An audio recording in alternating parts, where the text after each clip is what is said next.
Hai, selamat datang ke Slay the World, Boom, Buzz and Manja bersama kita dengan organizer dan special orang yang paling penting untuk event hari ini. Pesona Warisan, kita celebrate, meraihkan dan memperkasakan Malaysia, budaya Malaysia, art dan fashion. Bersama kita Mas Mira Wajib. Apa khabar? Baik, Alhamdulillah. Okay. Maybe boleh kongsikan apakah misi dan visi untuk hari ini?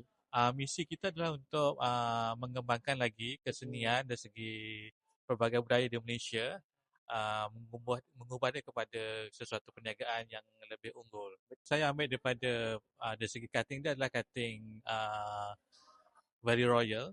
Warna pun kita ambil warna royal. Cuma kita gabungkan dengan batik sarung yang kita pakai hari-hari. So benda tu nampak lebih ada kelainan lah. Baik, saya pun minat antara satu collectionnya. Sebab biasanya kita guna songket kan. Betul. Kenapa kita guna batik?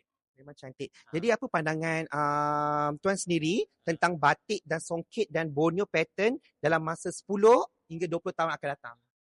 Dari segi batik Borneo, songket dan juga batik lukis, dia berkembang walaupun mendapat cabaran contohnya daripada AI, semua kan daripada teknologi.